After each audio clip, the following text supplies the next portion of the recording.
Hello friends, good morning. आज हम आप लोगों के लिए लेकर आए हैं कार्बन और उसके यौगिक का पार्ट नंबर 2। बताते चले कि पार्ट नंबर 1 में हमने कार्बन को क्यों यूज किया, क्योंकि बहुत सारे यौगिक हैं, बहुत सारे कंपाउंड्स हैं, लेकिन हमने कार्बन को ही क्यों यूज किया कि कार्बन एवं उसके यौगिक को ही क्यों पढ़ा।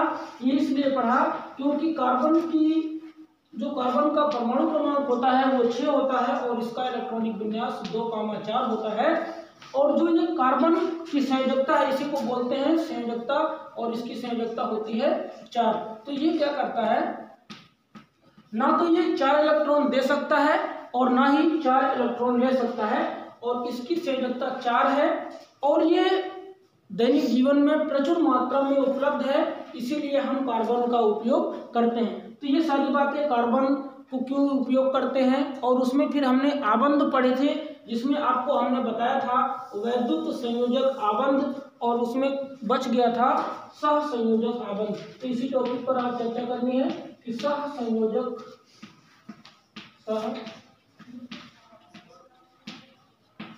यौगिक या आबंध क्या होते हैं।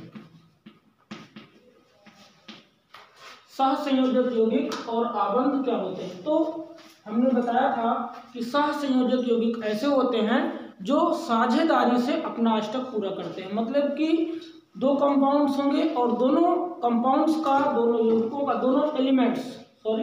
दोनों एलिमेंट्स का अष्टक जो है वो पूर्ण नहीं होगा और साझेदारी के साथ वो अपना अष्टक पूरा करें। ऐसे आबंध जो साझेदारी से अपना अष्टक पूरा करते हैं या साझेदारी से अपना आबंध बनाते हैं, तो ऐसे आबंध सहसंयोजक आबंध कहलाते हैं। और उनसे बनने वाले कंपाउंड्स या यौगिक, उनसे बनने वाले यौगिक क्या कहलाएंगे, सहसंयोजक यौगिक कहलाएंगे। जो उनसे नया कंपाउंड्स बनेगा वो क्या कहलाएगा, सहसंयोजक यौगिक, और उनके बीच बनने वाले बॉन्ड को बोलते हैं सहसंयोजक आबंध। तो चलिए कुछ एग्जांपल के साथ समझते हैं।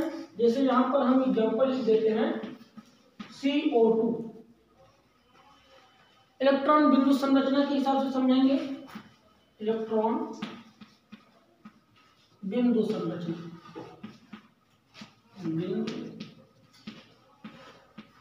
संरचना, तो देखिए क्योंकि ये कार्बन क्या है, सिंगल है, अकेला है, तो कार्बन को रखेंगे बीच में, एक ऑक्सीजन इधर रखेंगे और एक ऑक्सीजन इधर रखेंगे। अब हमें तत्व पता होना चाहिए, उसका परमाणु क्रमांक पता होना चाहिए, और इसके लिए जैसे अब ऑक्सीजन है, ऑक्सीजन का 8 होता है और इसका इलेक्ट्रॉनिक विन्यास 2,6 होगा। तो बाह्यतम कोश में जितने इलेक्ट्रॉन होते हैं उसे ही हम बिंदु के रूप में प्रदर्शित करते हैं। जैसे कार्बन है तो कार्बन की अभी हमने बताया था कि संयोजकता कितनी होती है, 4 होती है। तो यहाँ पर हम क्या करेंगे, 4 बिंदु इस तरह से प्रदर्शित कर देंगे। और कार्बन जो ऑक्सीजन है, ऑक्सीजन का 6 होता है, तो 1 2 3 4 5 6 इस तरह से प्रदर्शित कर देंगे, 1 2 3 4 5 6। अब हमें देखना है कि इसके पास 6 इलेक्ट्रॉन हैं, जितने उसके नंबर्स होते हैं, टोटल इलेक्ट्रॉन्स होते हैं, बाह्यतम कोश में जो इलेक्ट्रॉन होते हैं वही हम बिंदु के रूप में उस तत्व पर प्रदर्शित करते हैं। तो यहाँ पर 6 हैं और इसको चाहिए कितना, इसको पूरा करने के लिए 2 इलेक्ट्रॉन चाहिए। तो इसको अगर हम चाहें तो इस तरह भी प्रदर्शित कर सकते हैं, कोई जरूरी नहीं कि इधर बगल बगल में ही रखें। तो यहाँ पर अब 4 तब भी हो गए, तो यहाँ से ये क्या करेगा, 2 इलेक्ट्रॉन इससे ले लेगा और इस ऑक्सीजन का अष्टक पूरा हो जाएगा। फिर 2 2 4 2 6 और 2 ये इससे ले लेगा इस तरह से। ठीक, अब बचा कार्बन। तो कार्बन के पास 4 इलेक्ट्रॉन है, तो ये क्या करेगा, 2 इलेक्ट्रॉन इस ऑक्सीजन से लेगा, साझेदारी से बनाएगा। अभी आपने पढ़ा है कि सहसंयोजक आबंध क्या होता है, और 2 इलेक्ट्रॉन इससे ले लेगा। इस तरह से बन जाएगा CO2। और ये क्या कहलाएंगे, ये कहलाएंगे आपके सहसंयोजक यौगिक। अगर कोई पूछे कि CO2 कैसा यौगिक है, तो वह है सहसंयोजक यौगिक, क्योंकि CO2 बना है किससे, साझेदारी से आबंध बनाया है, इसीलिए इसको बोलते हैं सहसंयोजक यौगिक, या उससे बनने वाले कंपाउंड्स कहलाते हैं सहसंयोजक आबंध कहलाते हैं। इलेक्ट्रॉन बिंदु संरचना है CO2 का। कुछ एग्जाम्पल और देखो, अब यहाँ पर कितने जैसे ये बन गया CO2। अगर हम और एग्जांपल ले H2O का, ये रेज करते हैं और एग्जांपल समझते हैं। जैसे लिखा हुआ है H2O। अब ऑक्सीजन अकेला है, सबसे पहले हमें ये देखना है कि ऑक्सीजन को बीच में रखेंगे और एक हाइड्रोजन को इधर रखेंगे, एक हाइड्रोजन को। अब जैसे आप समझ लो सिंगल है तो डरेगा, इसको बीच में रखो तो डरे नहीं। तो एक यहाँ पर ऐसे समझा दो, एक इधर, एक एक इलेक्ट्रॉन, और यहाँ पर अभी आपने पढ़ा है कितने होते हैं, 6 होते हैं। 1 2 3 4 5 6। इस तरह से ये 6 प्रदर्शित हो गए। अब यहाँ पे क्या करना है कि एक इलेक्ट्रॉन हाइड्रोजन अपना पूरा करने के लिए, क्योंकि जो पहला कक्षक होता है हमने संयोजकता में आपको बताया है, उसमें 2 इलेक्ट्रॉन होने चाहिए। तो एक ये हाइड्रोजन पूरा करेगा और उसके बाद अब इसके पास 6 इलेक्ट्रॉन ऑलरेडी हैं, 2 इलेक्ट्रॉन चाहिए, तो एक इस हाइड्रोजन से लेगा और एक इस हाइड्रोजन से लेगा और बन जाएगा कंपाउंड्स H2O। इसको बोलते हैं जल। जल का फार्मूला होता है H2O। और इस तरह से ये बनाएंगे और पूछेगा कि H2O कैसा आबंध है, तो वह है सहसंयोजक आबंध या सहसंयोजक यौगिक कहलाएगा। अगला एग्जांपल देखते हैं। अगर हम H2 की बात करें तो H2 2 हैं और ये बनाएंगे हाइड्रोजन हाइड्रोजन के बीच में सिंगल बॉन्ड बनाएंगे। कैसा बॉन्ड बनाएंगे, सिंगल बॉन्ड, क्योंकि एक इलेक्ट्रॉन इसको जरूरत है और एक इलेक्ट्रॉन इसको जरूरत है, दोनों मिलेंगे और बनाएंगे सिंगल बॉन्ड। अगर हम नाइट्रोजन की N2 की बात करें, N2 की, तो N2 नाइट्रोजन का परमाणु क्रमांक क्या होता है, 7 होता है। इलेक्ट्रॉनिक विन्यास करेंगे 2,5 और 2,5 करेंगे तो नाइट्रोजन यहाँ पर एक लिखेंगे, एक नाइट्रोजन हम यहाँ पर लिखेंगे और इसी तरह 1 2 3 4 5, 1 2 3 4 5। अब यहाँ पे देखना 5 इसके पास से 3 कम है, तो ये नाइट्रोजन क्या करेगा, इससे 3 इलेक्ट्रॉन लेगा और फिर ये वाला नाइट्रोजन क्या करेगा, ये वाला इससे 3 इलेक्ट्रॉन लेगा। और 3 जितने इलेक्ट्रॉन प्रत्येक कंपाउंड्स या प्रत्येक एलिमेंट्स जितने इलेक्ट्रॉन साझा करता है उस एलिमेंट्स के बीच में उतने ही। अब इसने क्या किया, 3 इलेक्ट्रॉन लिया, इसका मतलब नाइट्रोजन के बीच में ट्रिपल बॉन्ड लगेगा। ट्रिपल बॉन्ड से ही पता होना चाहिए कि नाइट्रोजन ने एक दूसरे से 3 इलेक्ट्रॉन साझा किया है, 3 इलेक्ट्रॉन इसने भी और 3 इलेक्ट्रॉन इसने भी, इसीलिए नाइट्रोजन के बीच में आपका ट्रिपल बॉन्ड लगेगा। डबल बॉन्ड की अगर हम बात करें, O2 की एग्जांपल ले लेते हैं, ऑक्सीजन का O2। तो ऑक्सीजन का परमाणु क्रमांक 8 2,6। अब यहाँ पर एक ऑक्सीजन यहाँ रखेंगे और एक ऑक्सीजन यहाँ रखेंगे।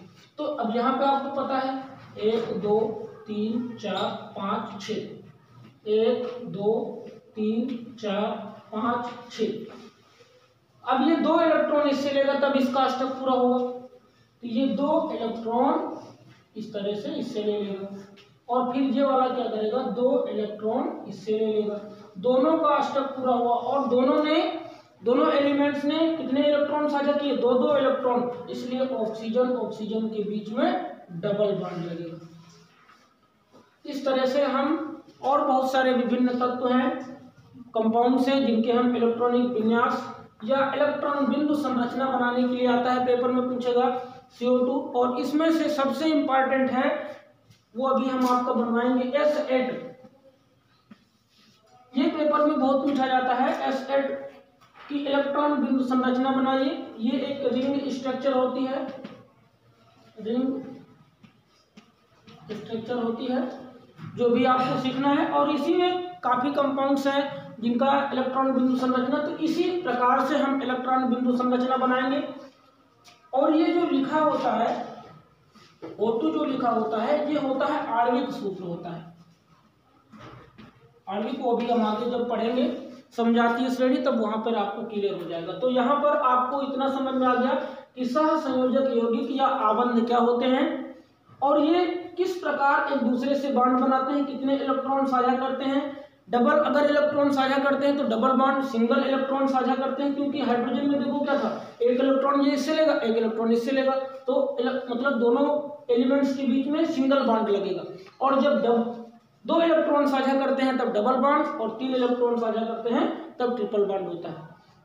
तो ये सारी बातें थी कि सहसंयोजक यौगिक या आबंध। अच्छा, वैद्युत संयोजक आबंध में हमने पार्ट 1 में बताया था कि वैद्युत संयोजक आबंध ऐसे आबंध होते हैं जो सिर्फ इलेक्ट्रॉन अपना त्यागते हैं, उनके पास क्या होती है, इलेक्ट्रॉनों की अधिकता होती है और वो इलेक्ट्रॉन दोबारा ग्रहण नहीं करते हैं। तो ऐसे आबंध क्या कहलाते हैं, वैद्युत संयोजक आबंध कहलाते हैं। और सहसंयोजक से ही पता चला है कि साझेदारी से, संयोजक का मतलब होता है संयोजन करना, जुड़ना, ठीक। तो साझेदारी से वो अपने इलेक्ट्रॉन का अष्टक पूरा करते हैं, और इलेक्ट्रॉन ना तो पहले वाले एलिमेंट्स के पास पूरे होते हैं और ना ही दूसरे वाले एलिमेंट्स के पास पूरे होते हैं, तो साझेदारी से अपना काम करते हैं। तो ऐसे आबंध क्या कहलाते हैं, सहसंयोजक आबंध, और उनसे बनने वाले यौगिक सहसंयोजक यौगिक कहलाते हैं। इतनी बात क्लियर हो गई। अब हम जो एक मेन स्ट्रक्चर है S8 की, तो वो हम बनाने जा रहे हैं।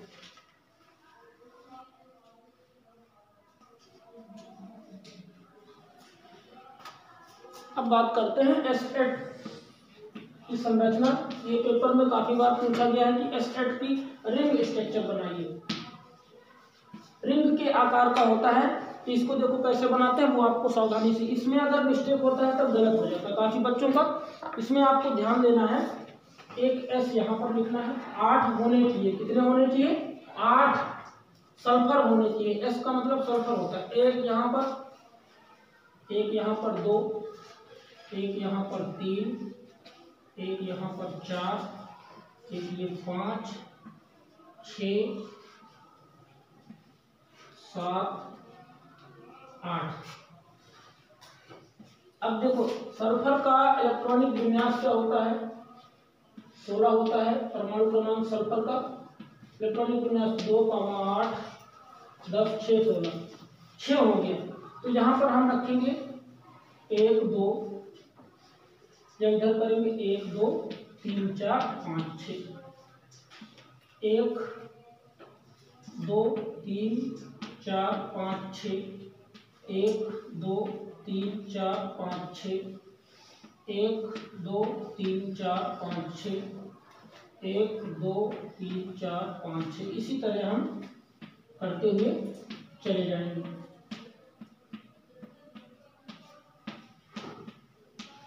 अब ये हमारे इलेक्ट्रॉन प्रदर्शित हो गए, सब पर हम करेंगे। अब इसमें क्या होता है, क्योंकि सहसंयोजक आबंध बनाना है तब दोनों से इलेक्ट्रॉन लेने पड़ेंगे।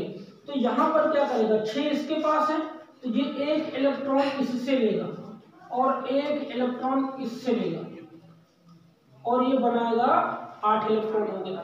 अब ये वाला क्या करेगा, इसके पास तो 6 हैं, तो ये एक इधर से लेगा और एक इससे लेगा, दोनों से लेगा, ना कि एक ही से 2 ले लेगा और अपना अष्टक पूरा करेगा, दोनों से लेगा, तभी रिंग बनेगी, नहीं फिर रिंग नहीं बनेगा, फिर अलग अलग वो खांचे दिखेंगे आपको।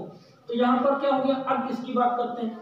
तो यहाँ पर इसके पास 2, 2, 4, 2, 6 हैं, और 6, एक ये 7 और एक ये 8। अब ये क्या करेगा, ये वाला इसके पास 6 हैं, तो एक इससे लेगा और एक इधर से लेगा, इसका भी हो गया। अब ये वाला क्या करेगा, 6 हैं और इधर से ये इस तरह से ये हो गया।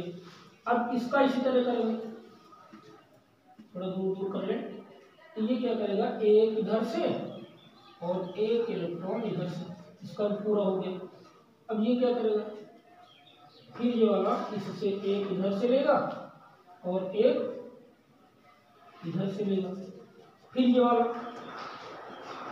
एक इधर से और एक इधर से ले लेगा।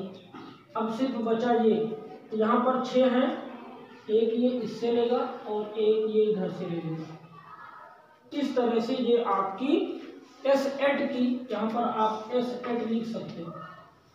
ये रिंग स्ट्रक्चर आपकी S8 की बन चुकी है। तो आज के लिए इस वीडियो में सिर्फ यहीं तक। आगे के वीडियो में हम आपको पढ़ाएंगे कि समजातीय श्रेणी क्या होती है, समजातीय श्रेणी क्या होती है और ये किस प्रकार संयोग करके बनती है समजातीय श्रेणी, और इसी में आपको हाइड्रोकार्बन श्रृंखला, एल्केन, एल्काइन, IUPAC नाम कैसे बनते हैं, वो सारा प्रोसेस आपको अगले की वीडियो में हम समझाएंगे। तो आज के लिए बस इतना ही, धन्यवाद।